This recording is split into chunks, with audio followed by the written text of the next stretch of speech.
Hello and welcome back to Culinary Haven. With our love for Spanish food, we couldn't think of a better way to say our farewell to summer than to show you how to make gazpacho, a cold Spanish soup. It's a perfect dish to serve for lunch on a warm day. Let's begin. Gazpacho is absolutely delicious and it is ridiculously easy to make. In fact, there is no cooking involved at all, just some preparation.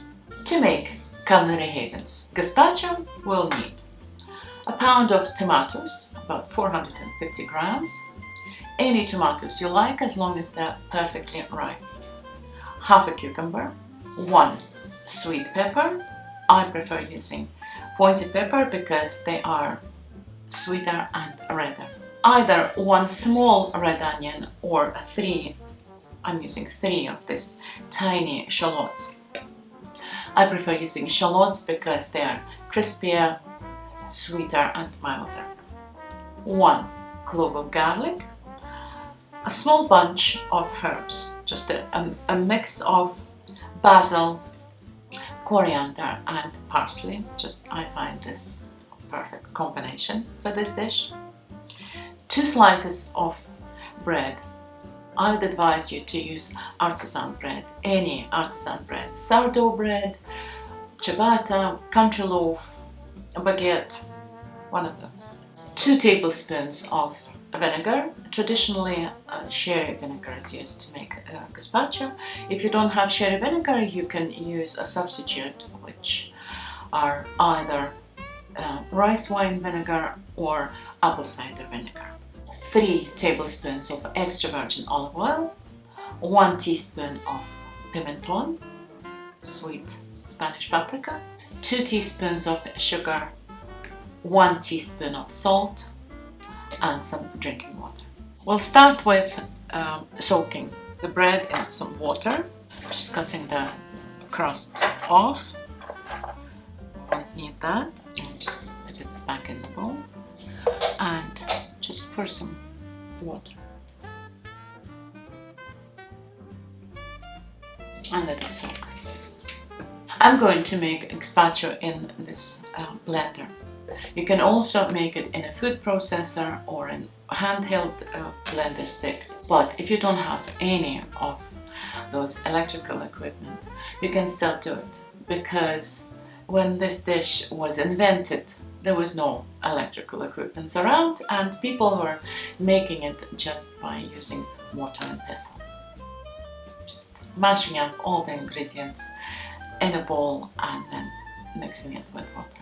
And whilst the bread is soaking, we'll prepare the rest of the ingredients. Onions, just chop them roughly.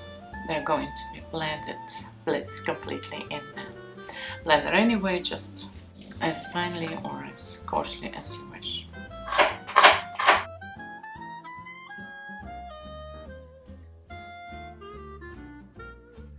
Oh, I forgot to say that this amount of ingredients will give you 1 liter of gazpacho.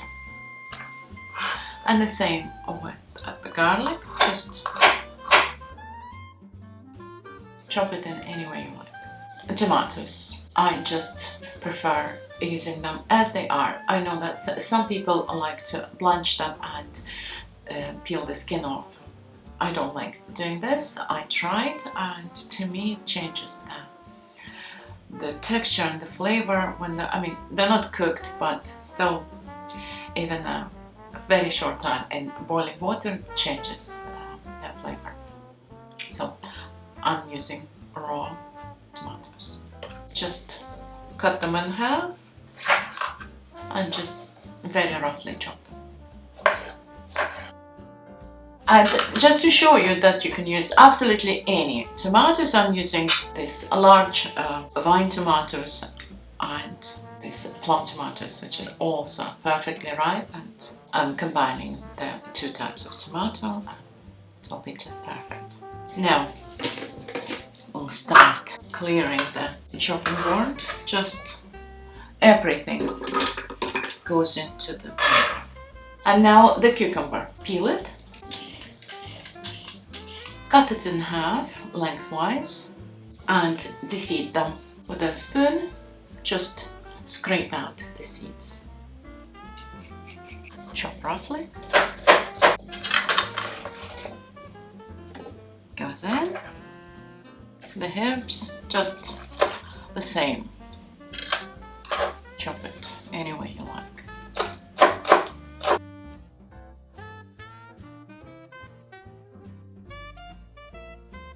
And now the chili. This is enough. It will be quite spicy, have this nice bite to it, but if you would rather not, it's up to you.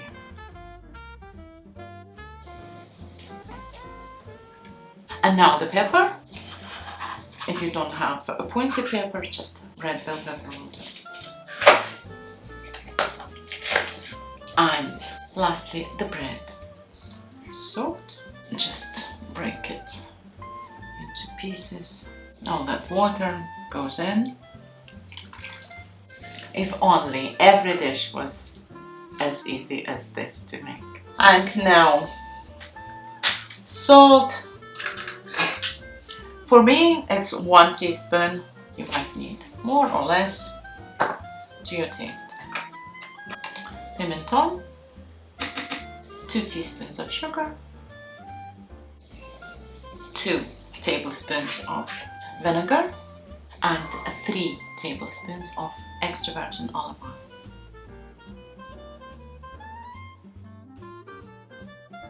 Some water. It depends on your personal preferences. Some people like it very thick and some people like it like pouring consistency. It's up to you how much water you add in the end.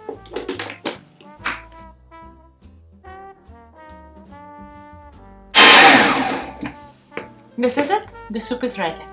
And now I'm going to pour it into a jug. This is a 1 liter jug, and then refrigerate it for at least 2 hours for all the flavors to infuse and chill as well. Pour it in.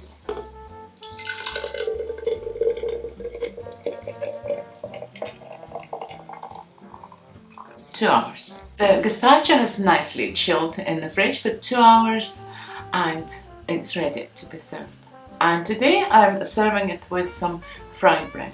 Very hot, dry frying pan, soft butter, very thinly, just a scrape of butter on both sides. It's just a perfect combination of hot, crunchy on the outside, freshly fried bread and some cold, refreshing, delicious gazpacho. Perfect match made in heaven. Brush it with some olive oil.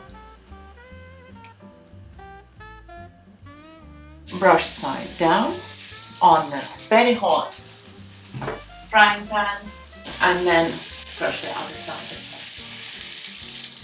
well. And fry them just a couple of minutes on each side. Here we are, the lunch is served. Chilled gazpacho and hot, crunchy fried bread.